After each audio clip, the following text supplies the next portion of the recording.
Dr. David Larson said, and I quote, "After the church is removed, the lawlessness of the ages will come into dynamic focus in a tyrannical, political, and religious monolith headed up by the Antichrist." He went on to say, George Orwell's Big Brother incarnate. This deification of man is the sum and substance of the humanism and narcissism that increasingly characterize modern society, end quote. We also know prophetically that prior to the Lord's return, there will be the battle of Gog and Magog that we have studied in the past in Ezekiel 38 and 39.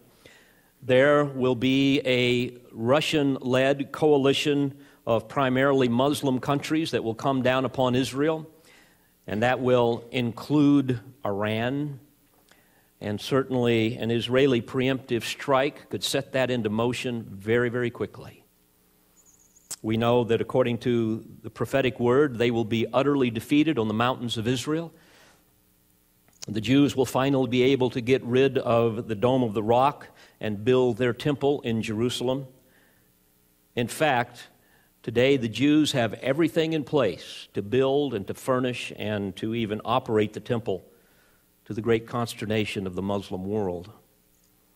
In fact, the Temple Mount, that place where Abraham was provided a substitute for Isaac, and where the glorious Shekinah hovered over the Ark of the Covenant in the Holy of Holies once upon a time, that place today, as you know if you listen to anything on the news, is the most disputed piece of real estate in all of the world. And I might also add, as I've said before, that is the key to understanding Bible prophecy, because it will be there where the Messiah will one day, once again, shine. It will be on that spot that the Jews will be allowed to build another temple during the tribulation under the protection of the Antichrist during the first half of Daniel's 70th week. But then, infuriated by the witness of the two witnesses that we will look at here this morning, the Antichrist will violate his covenant with Israel and demand that the world worship him, according to 2 Thessalonians 2:4 and other passages. And then he will erect a robot-like likeness of himself in the place of the Holy of Holies. That's called the abomination which causes desolation. And then the Jews will refuse to worship him, thus infuriating the Antichrist, who will then seek to destroy them. And all of this will lead ultimately to the battle of Armageddon, where demonic spirits, according to Revelation 16:14, will draw the king of the whole world together for battle on the great day of God Almighty. And then the Lord will return in power and great glory. According to Matthew 24, the Lord said, "Then the Lord will go out and fight against those nations as he fights in the day of battle. On that day his feet will stand on the Mount of Olives, east of Jerusalem, and the Mount of Olives will be split in two from east to west. And then the Lord will be king over the whole earth," according to Zechariah 14, verses 3 through 4 and verse 9. And I also thought of what Jude said in verse 14.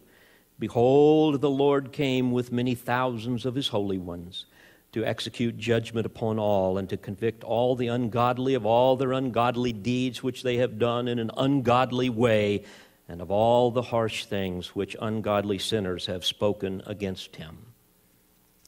Well, this is a good reminder of where we are now today as we come to our study of the two witnesses in Revelation chapter 11. Let me read these verses to you, beginning in verse 3. "And I will grant authority to my two witnesses, and they will prophesy for 1,260 days, clothed in sackcloth. These are the two olive trees and the two lampstands that stand before the Lord of the earth. And if anyone desires to harm them, fire proceeds out of their mouth and devours their enemies. And if anyone would desire to harm them in this manner, he must be killed. These have the power to shut up the sky, in order that rain may not fall during the days of their prophesying. And they have power over the waters to turn them into blood, and to smite the earth with every plague as often as they desire. And when they have finished their testimony, The beast that comes up out of the abyss will make war with them and overcome them and kill them. And their dead bodies will lie in the street of the great city, which mystically is called Sodom and Egypt, where also their Lord was crucified. And those from the peoples and tribes and tongues and nations will look at their dead bodies for 3.5 days and will not permit their dead bodies to be laid in a tomb. And those who dwell on the earth will rejoice over them and make merry, and they will send gifts to one another, because these two prophets tormented those who dwell on the earth. And after the 3.5 days, the breath of life from God came into them, and they stood on their feet, and great fear fell upon those who were beholding them. And they heard a loud voice from heaven saying to them, "Come up here." And they went up into heaven in the cloud, and their enemies beheld them. And in that hour there was a great earthquake, and 1/10 of the city fell, and 7,000 people were killed in the earthquake, and the rest were terrified and gave glory to the God of heaven. The second woe is past. Behold, the third woe is coming quickly. Now, you will recall in the first 2 verses of chapter 11, the Jews were measured off or marked off as belonging to God, those whom He will preserve and protect during the final 42 months, while the Gentiles who were rejected will tread underfoot the holy city and continue to oppress the Jewish people under the leadership of the Antichrist. And then next we see Him here raising up 2 preachers and giving them supernatural powers. And these will be able to counter the prophetic, and I should say counterfeit signs of the false prophet that we will learn about when we come to Revelation chapter 13, whose campaign it will be to deify the Antichrist that he serves. Now, since the Antichrist is the ruler in the times of the Gentiles, who will be ruling, therefore, over a revived Roman Empire of European nations. This whole scene, therefore, recapitulates the vile symbiotic relationship that Satan has had over the centuries with ancient rulers and their puppet priests and prophets who serve with them to accomplish their nefarious purposes. As a footnote, I believe there is compelling evidence that the Antichrist will be a Gentile, not a Jew, but the false prophet will be a Jew and not a Gentile. And we will study this more later in Revelation 13. But even as the ancient rulers of Rome, for example, once controlled the masses both politically and religiously, Satan will continue this policy in the rule of the Antichrist and his false prophet. So the Lord now raises up these 2 witnesses of His saving grace, as well as the wrath that is going to continue to come. And these 2 powerful preachers will become a thorn in the flesh to Antichrist and the false prophet.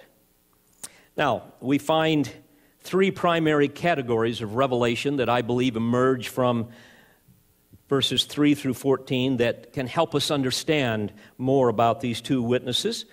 We will look first at their magnificent ministry, secondly, their morbid death, and finally, their miraculous resurrection. First, notice their magnificent ministry beginning in verse 3. I will grant them authority to be my 2 witnesses, and they will prophesy for 1,260 days clothed in sackcloth. Now, it is fitting upon the measuring of the temple and the Jewish worshipers in verse 1 for God to now offset the false signs of the false prophet and the Antichrist. So now again, God the Father raises up 2 men, and biblically we know that every testimony has to be validated by at least 2 witnesses. And the word witness or witnesses is the word martus. It's the plural, I should say, of martus in Greek. We get our word martyr from that, and indeed these men will be martyred for their testimony.